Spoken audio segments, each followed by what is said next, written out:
Wilujeng Wengi, orang-orang Jawa Barat.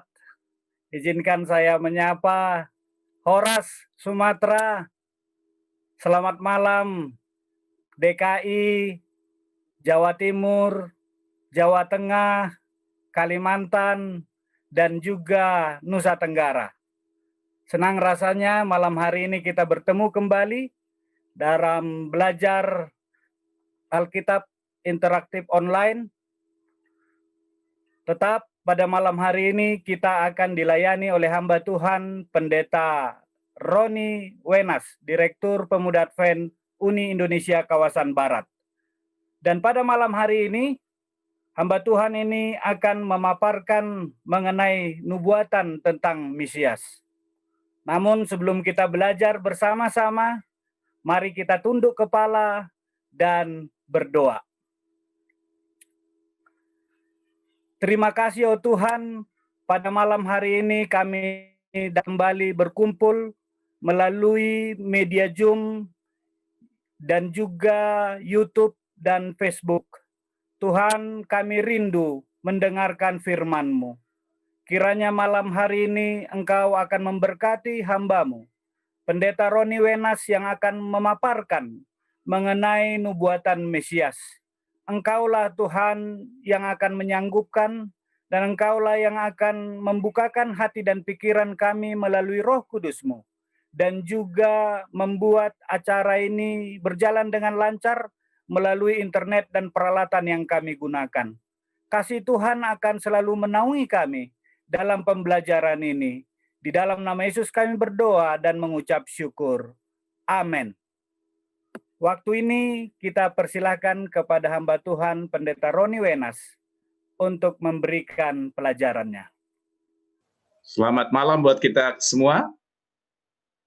Apa kedengaran suara saya? Selamat malam, Pastor. Baik sekali. Ya.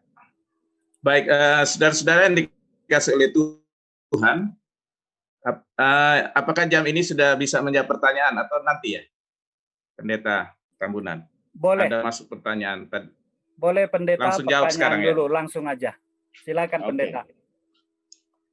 Baik, ada yang bertanya kepada kita atau pada saya di dalam, sebenarnya tidak ada hubungan dengan pelajaran, tapi katanya dia sudah baca berulang-ulang Alkitab, tapi dia tidak mengerti Efesus pasal 2 ayat 15.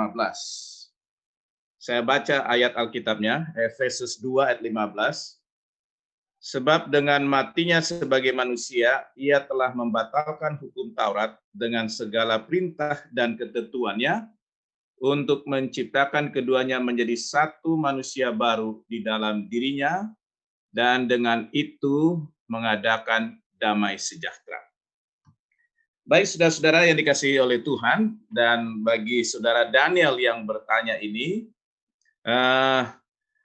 saya baca di suplemen Alkitab yang ditulis oleh Pendeta Harold A. Metcalf, dijelaskan bahwa ketika berbicara hukum Taurat, maka kita harus lihat konteksnya, yaitu ada 3 kalau di dalam Perjanjian Lama, yaitu hukum sipil. Jadi ketika bicara Taurat, karena Taurat ini adalah yang ditulis oleh Musa, ya, dari kitab Kejadian sampai kitab Ulangan. Dan di dalamnya ada 3 yang masuk menjadi hukum, yaitu hukum sipil, karena Israel ini bukan sekedar umat, tapi dia sebagai satu bangsa. Jadi perlu diatur tentang kehidupan bermasyarakatnya. Jadi ada Musa ketika menulis kitab Kejadian sampai Ulangan, ada menceritakan tentang hukum sipil. Lalu yang kedua, yaitu hukum upacara. Dan upacara-upacara yang dilakukan ini sebenarnya sedang menceritakan satu nama, yaitu Yesus yang akan menjadi penebus. Dan kemudian yang ketiga, yaitu hukum moral. Nah, kadang-kadang ketika kita baca Alkitab Perjanjian Baru, khususnya tulisan Rasul Paulus, sudah dijelaskan oleh Petrus dalam 2 Petrus pasal 3, dikatakan hati-hati membaca tulisan Rasul Paulus. Karena kalau kita tidak mengerti, maka bisa menyebabkan penafsirannya akhirnya menyesatkan. Nah, Efesus 2 ayat 15 tadi yang dibacakan, dia sedang menceritakan hukum Taurat, ya, menghapuskan segala, membatalkan hukum Taurat. Ini adalah menyangkut hukum Taurat yang terkait dengan hukum upacara. Kenapa dibatalkan? Sebenarnya bukan dibatalkan, sudah digenapi di dalam Yesus, yaitu domba-domba yang disembelih selama ini sebenarnya itu melambangkan Yesus. Kemudian imam, ya, kitab Ibrani menulis bahwa imam besar itu adalah Yesus.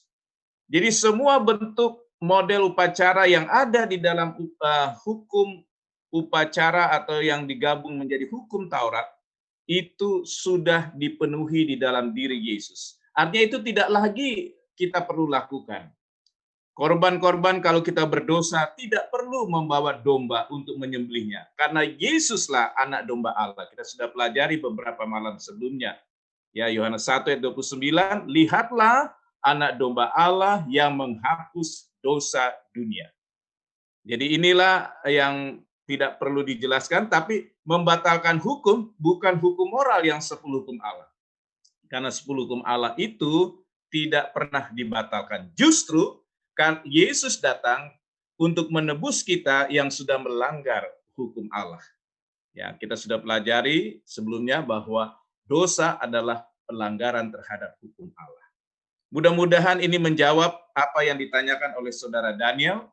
Tidak perlu ragu lagi bahwa apa yang dikatakan memang hukum Taurat itu dibatalkan karena itu sudah digenapi di dalam diri Yesus. Binatang yang dibawa itu melambangkan Yesus, dombanya. Imam yang melaksanakan upacara adalah Yesus. Kemudian domba yang disembelih darahnya tercurah itu melambangkan Yesus. Jadi semuanya sudah tergenapi di dalam diri Yesus. Kita bersyukur kita tidak perlu sekarang membawa domba kalau kita berdosa. Cukup datang kepada Yesus, meminta pengampunan, dialah domba Allah yang akan menghapus dosa kita. Kiranya Tuhan dapat memberikan pengertian melalui penjelasan tadi. Terima kasih. Baik, kita akan masuk kepada pelajaran malam hari ini. Tadi sudah disebutkan, yaitu nubuatan tentang Mesias. Mari kita tunduk kepala, sekali lagi kita berdoa. Bapa dalam surga, kami bersyukur dan berterima kasih karena di malam ini kami mendapat kesempatan kembali untuk belajar firman Tuhan yang berjudul Nubuatan Mesias. Kiranya roh Tuhan hadir bersama-sama dengan kami, memberikan pengertian dan juga iman yang bertumbuh oleh karena Roh Kudus dianugerahkan kepada kami. Di dalam nama Tuhan Yesus, Juru Selamat dan Penebus kami berdoa. Amin. Baik, saudara-saudara, kita belajar tentang nubuatan Mesias. Sebelum kita masuk kepada pelajaran ini, kita ingin melihat apa arti nubuatan itu sebenarnya. Oke, nubuatan dari kamus dari Wikipedia dikatakan nubuatan atau nubuat artinya menyatakan lebih dahulu peristiwa-peristiwa yang akan terjadi. Jadi sebelum peristiwa itu terjadi sudah dinyatakan, biasanya melalui perantaraan seorang atau lebih nabi. Sebaliknya, orang yang mendapat nubuatan dapat mengaku atau diakui sebagai seorang nabi. Jadi nubuatan atau nubuat itu adalah pernyataan sesuatu yang dinyatakan lebih dahulu yang akan terjadi, ya. Dan orang yang mendapat kesempatan ini mendapat gelar nabi ketika dia menulisnya, ya. Kemudian yang berikut, judul kita nubuatan Mesias, hal-hal yang akan terjadi tentang Mesias yang dijanjikan Allah. Jadi inilah nubuatan Mesias. Nah, Mesias berasal dari bahasa Ibrani, Mesaya, yang berarti yang diurapi. Ya. Yang diurapi. Jadi kalau kita bicara Mesias, itu adalah seorang yang diurapi. Nah, kemudian itu di dalam bahasa Ibrani. Di dalam bahasa Yunani, kata Mesias diterjemahkan dengan kata Kristos. Dan dari situlah dikenal dengan sebutan Kristus yang menjadi salah satu gelar Yesus. Makanya kita menyebut Yesus Kristus, seorang yang diurapi. Yesus adalah seorang yang diurapi. Mesaya atau Mesias. Itulah arti Mesias. Jadi nubuatan Mesias adalah nubuatan tentang Yesus Kristus, kehidupan dan apa yang akan terjadi dalam kehidupannya sudah diberitahukan jauh sebelum kehadirannya oleh para nabi-nabi. Jadi inilah yang kita pelajari malam hari ini, nubuatan Mesias.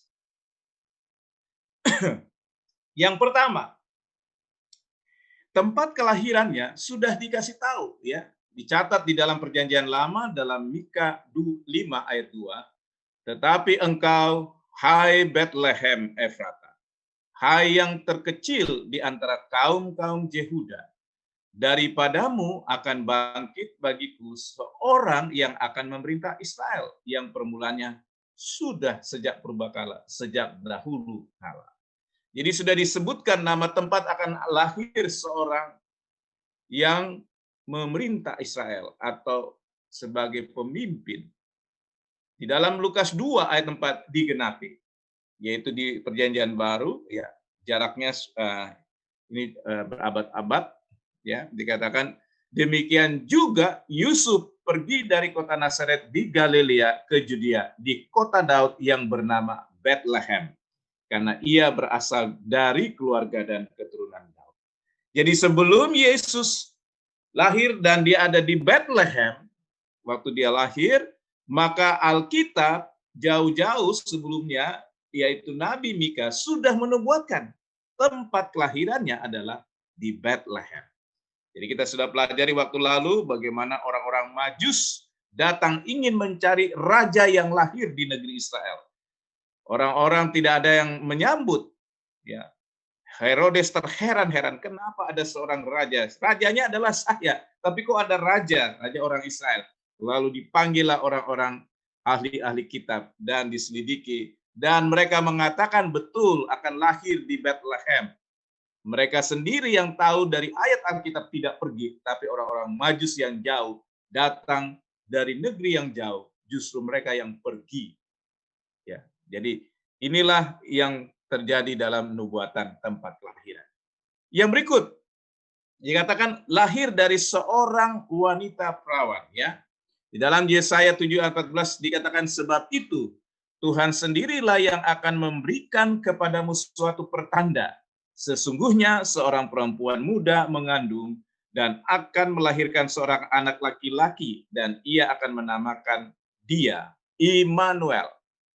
Nah, kemudian digenapi di dalam Perjanjian Baru, Matius 1:23. Sesungguhnya anak darah itu akan mengandung dan melahirkan seorang anak laki-laki dan mereka akan menamakan dia Immanuel, yaitu yang berarti Allah menyertai kita. Kenapa dikatakan anak darah? Karena Maria baru bertunangan, ya. Dia belum melakukan hubungan suami istri, tapi sudah mengandung.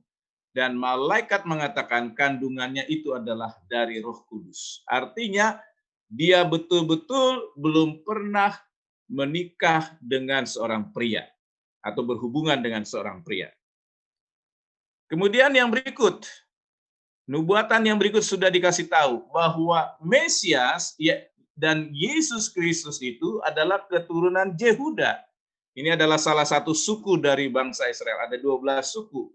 Tetapi Yesus lahir dari keturunan Yehuda.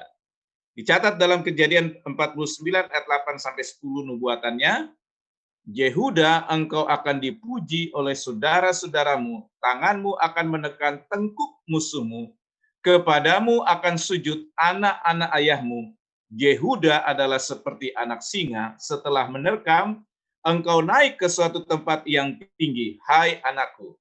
Ia meniarap dan berbaring seperti singa jantan atau seperti singa betina. Siapakah yang berani membangunkannya? Tongkat kerajaan tidak akan beranjak dari Yehuda ataupun lambang pemerintahan dari antara kakinya sampai dia datang yang berhak atasnya. Maka kepadanya akan takluk bangsa-bangsa. Lalu digenapi di dalam Lukas 1 ayat 32. Ia akan menjadi besar dan akan disebut anak Allah yang maha tinggi, dan Tuhan Allah akan mengaruniakan kepadanya tahta Daud, bapa leluhurnya. Jadi Yesus adalah garis keturunan dari suku Yehuda yang sudah dinubuatkan jauh hari sebelum kelahiran ataupun kehadiran Mesias di atas dunia ini. Kemudian nubuatan apa lagi yang dikatakan sebelumnya? Dikatakan binatang yang bangkit dari Yehuda. Bilangan 24 ayat 17, aku melihat dia tetapi bukan sekarang, aku memandang dia tetapi bukan dari dekat. Bintang terbit dari Yakub, tongkat kerajaan timbul dari Israel dan meremukkan pelipis-pelipis Moab dan menghancurkan semua anak Set. Lalu digenapi di dalam Matius 2 ayat 1 dan 2. Saudara, ini bukan binatang ya, tapi bintang ya. Sesudah Yesus dilahirkan di Bethlehem di tanah Yudea pada zaman Raja Herodes, datanglah orang-orang Majus dari timur ke Yerusalem dan bertanya-tanya, di manakah dia, raja orang Yahudi yang baru dilahirkan itu? Kami telah melihat bintangnya di timur dan kami datang untuk menyembah dia. Jadi orang-orang Majus datang ke negeri Israel melihat petunjuknya, yaitu bintang. Dan ini sudah dikasih tahu, bintang yang bangkit dari Yehuda.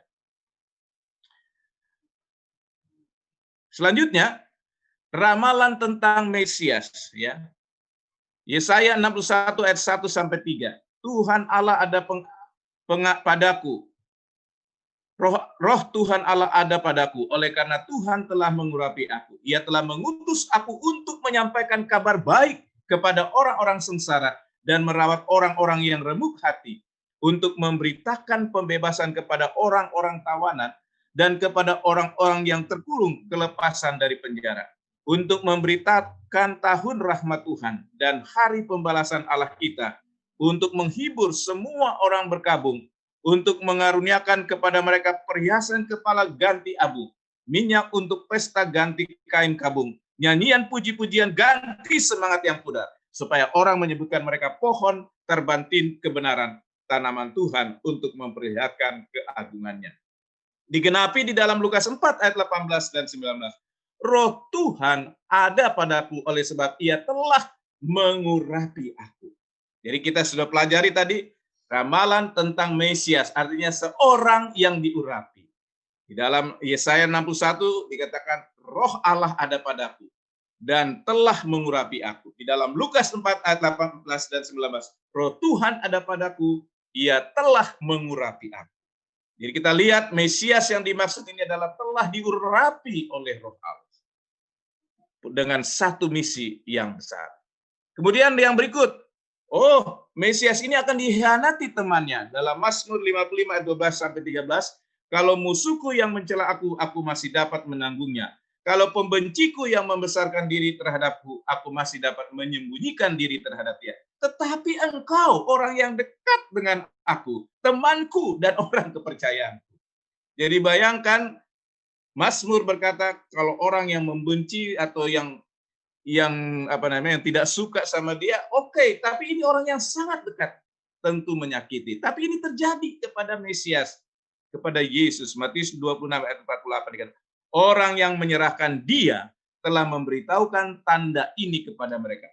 Orang yang akan kucium itulah dia, tangkaplah dia. Kita tahu ini adalah seorang murid yang sudah bergaul dengan Yesus, yang sudah berjalan, yang menjadi sahabat Yesus, tapi dia sendiri yang mengkhianati Yesus. Jadi teman mengkhianati Mesias. Sudah dinubuatkan. Kita lihat yang berikut, dikhianati dengan harga 30 keping perak. Ya. Di dalam Zakaria 11 ayat 12 dan 13 dikatakan, lalu aku berkata kepada mereka, jika itu kamu anggap baik, berikanlah upahku, dan jika tidak, biarkanlah. Maka mereka membayar upahku dengan menimbang 30 uang perak. Tetapi berfirmanlah Tuhan kepadaku, serahkanlah itu kepada penuang logam. Nilai tinggi yang disaksi mereka bagiku. Lalu aku mengambil ke-30 uang perak itu dan menyerahkannya kepada penuang logam di rumah Tuhan. Matius 27 ayat 3 menggenapinya. Pada waktu Yudas yang menyerahkan dia melihat bahwa Yesus telah dijatuhi hukuman mati, menyesallah ia. Lalu ia mengembalikan uang yang 30 perak itu kepada imam-imam kepala dan tua-tua. Bayangkan saudara, pengkhianatannya dikasih tahu, bahkan nilai daripada pengkhianatannya itu pun sudah dikasih tahu. 30 keping perak. Dan terjadi seperti yang tertulis di dalam nubuatan Alkitab. Kemudian kita lihat, dikatakan dia seperti domba yang dituntun kepada penyembelihan. Yesaya 53 ayat 7. Dia dianiaya, tetapi dia membiarkan dirinya ditindas. Dan tidak membuka mulutnya seperti anak domba yang dibawa ke pembantaian. Seperti induk domba yang keluh di depan orang-orang yang menggunting bulunya.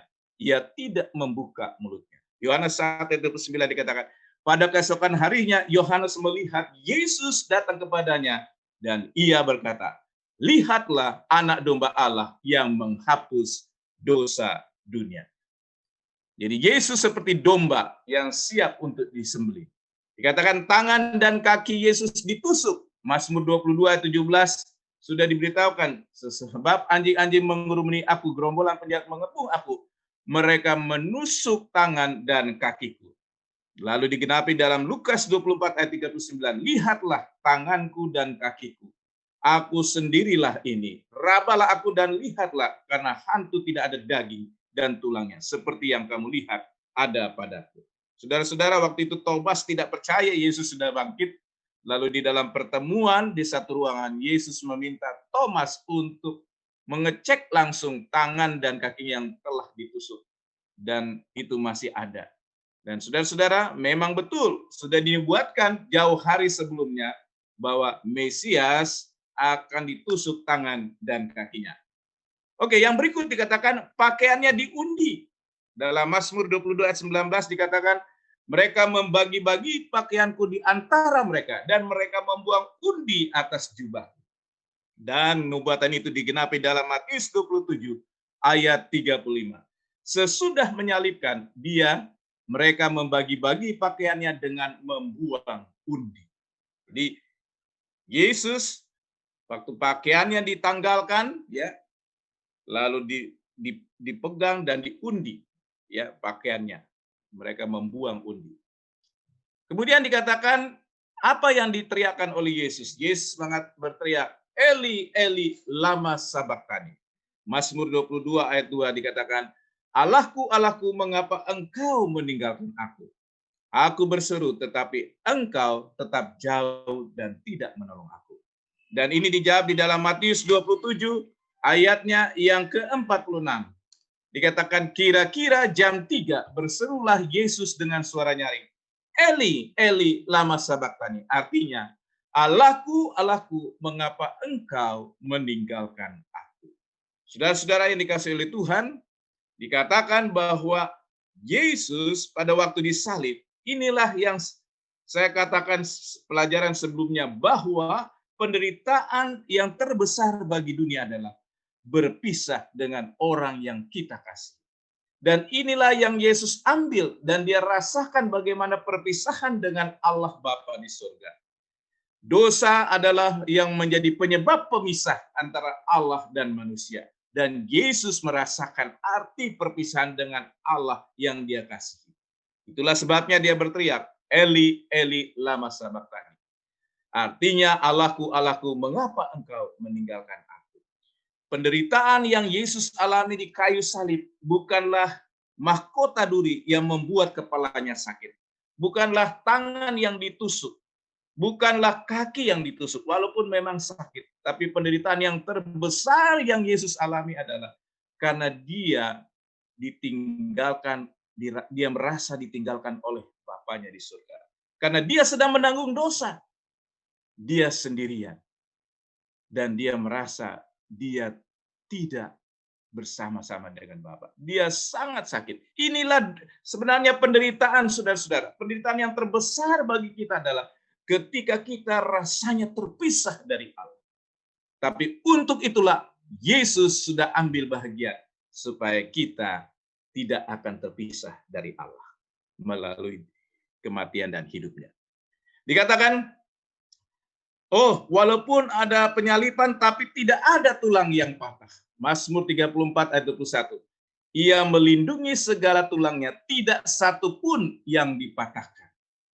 Yohanes 19 ayat 36, sebab hal itu terjadi supaya genaplah yang tertulis dalam kitab suci, tidak ada tulangnya yang akan dipatahkan. Jadi Yesus memang ditusuk tangannya, kakinya ditusuk, tapi tulangnya tidak dipatahkan. Dan ini sudah dikasih tahu. Jadi apa yang terjadi sudah dikasih tahu dan Yesus mengalaminya. Kemudian kita lihat selanjutnya, oh dia dimakamkan di makam orang kaya. Di dalam Yesaya 53 ayat 9, kenapa saya gunakan bahasa Inggris? Karena di bahasa Indonesia tidak ada kata rich, hanya dibilang penjahat. And he made his grave with the weak and with the rich in his death.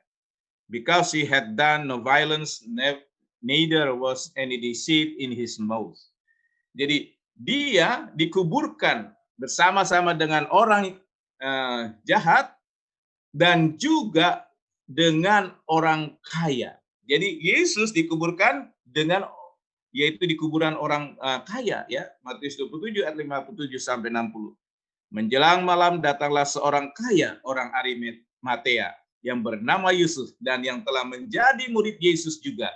Ia pergi menghadap Pilatus dan meminta mayat Yesus. Pilatus memerintahkan untuk menyerahkan kepadanya, dan Yusuf pun mengambil mayat itu, mengapaninya dengan kain lanan yang putih bersih, lalu membaringkannya di dalam kuburnya yang baru, yang digalinya di dalam bukit batu. Dan sesudah menggulingkan sebuah batu besar ke pintu kubur itu, pergilah ia. Jadi kita lihat bahwa tempat kuburan Yesus pun sudah dikasih tahu, dia dikubur oleh kuburan di tempat di mana orang-orang kaya juga dikubur. Di tempatnya ada di situ. Kemudian dia juga bangkit, ya. Jadi dia tidak dikubur, tapi dia juga bangkit. Di dalam Mazmur 16 ayat 10, sebab engkau tidak menyerahkan aku ke dunia orang mati dan tidak membiarkan orang kudusmu melihat kebinasaan. Di dalam Matius 28 ayat 6, ia tidak ada di sini sebab ia telah bangkit sama seperti yang telah dikatakannya. Mari, lihatlah tempat ia berbaring. Saudara-saudara yang dikasihi oleh Tuhan, ketika kita membaca Matius 5 ayat 17, dikatakan, Yesus katakan, janganlah kamu menyangka bahwa aku datang untuk meniadakan hukum Taurat atau kitab para nabi. Aku datang bukan untuk meniadakannya, melainkan untuk menggenapinya. Jadi Yesus datang bukan menghapuskan kitab Taurat atau kitab para nabi. Hukum Taurat atau kitab para nabi. Tapi dia menggenapinya. Jadi kenapa dikatakan menggenapinya? Karena apa saja yang dituliskan di dalam nubuat-nubuat di perjanjian lama atau di sebelum Yesus datang, itu sudah dikasih tahu. Bayangkan ada banyak, tadi kita sudah lihat, ya, ada banyak ayat-ayat yang menjelaskan bagaimana Yesus memenuhi kriteria-kriteria yang sudah dikasih tahu, sudah dinubuatkan jauh sebelum peristiwa kehadiran Yesus, dari lahir sampai kematian, bahkan sampai bangkitnya. Saudara-saudaraku yang dikasihi oleh Tuhan, kalau kita melihat cerita ini, kalau kita melihat pengalaman dari nabi ini, atau pengalaman dari Mesias, yaitu Yesus Kristus, maka kita akan lebih yakin bahwa Yesuslah Tuhan dan Juru Selamat kita. Karena jauh-jauh hari sudah dinubuatkan, tidak salah lagi bahwa Yesuslah yang dinanti-nantikan, yang sudah dijanjikan oleh Allah. Kejadian 3 ayat 15 dikatakan bahwa keturunan dari wanita ini akan meremukkan kepala ular. Jadi tidak perlu kita ragu. Saya lihat tokoh Yesus Kristus ini yang ditulis oleh Alkitab adalah tokoh yang sungguh luar biasa. Tidak pernah ada tokoh yang digenapi nubuatannya begitu lengkap. Ya. Dari sejak lahir, dari sejak tempat lahirnya juga, kemudian dia punya kematiannya, proses kehidupannya dia dihianati, dan jumlah uang yang terperinci pun dikasih tahu, yaitu 30 keping perak. Bahkan tempat kuburnya pun dikasih tahu. Dan kata-kata yang dia ucapkan pun dikasih tahu pada saat yang kritis, di mana dia meneriakkan Eli, Eli, lama sabachthani. Luar biasa, saudara. Tidak ada tokoh yang begitu jelas dinyatakan oleh lengkap oleh firman Tuhan. Dan Yesuslah satu-satunya tokoh yang besar itu, yang adalah Mesias, dan sudah nyata, sudah pernah hadir sesuai dengan catatan firman Tuhan sebelumnya. Kehidupan, kehadirannya, sampai kematian, dan kebangkitannya. Untuk apa? Untuk keselamatan kita.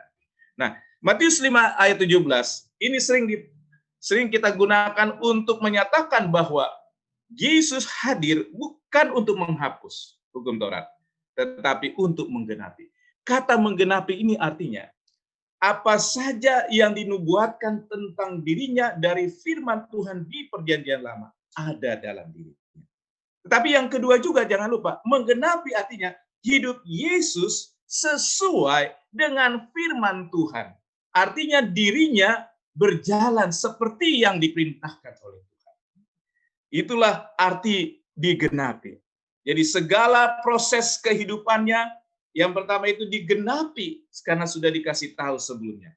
Tetapi penggenapan juga berarti apa yang diminta oleh firman Tuhan, dia lakukan. Inilah artinya digenapi. Jadi Yesus adalah penggenapan yang terlengkap. Bukan saja digenapi sebagai Mesias, tapi hidupnya menggenapi, memenuhi firman Tuhan yang Tuhan mau lakukan buat hidup kita. Malam ini, sebelum kita akhiri pelajaran ini, kita bersyukur karena kita diberikan kepastian. Yang pertama, kepastian bahwa firman Tuhan itu benar. Yang kedua, kepastian bahwa tidak ada Mesias yang lain kecuali Yesus Kristus. Dan kepastian yang ketiga adalah ketika kita percaya kepada Dia, kita akan memiliki kepastian keselamatan. Karena Dia sudah datang dan Dia sudah hidup di dunia ini memberikan teladan firman Tuhan. Dan Dia sudah mati di kayu salib sebagai korban, yaitu domba Allah. Dia sudah siap menjadi pengganti kita. Dan kepastian yang berikut, Dia sudah bangkit dan Dia siap memberikan kehidupan yang baru kepada saudara. Dia siap memberikan perubahan hati yang baru kepada saudara. Dia bisa memberikan hidup yang baru yang nyata setiap hari. Dan biarlah pelajaran ini menjadi berkat buat kita, karena dengan melihat nubuatan Mesias ini, kita percaya, kita memiliki kepastian di dalam hidup ini. Walaupun kita akan mengalami kematian, tapi ada kebangkitan yang pasti bersama-sama dengan Yesus yang sudah diurapi itu. Tuhan memberkati kita. Mari kita berdoa.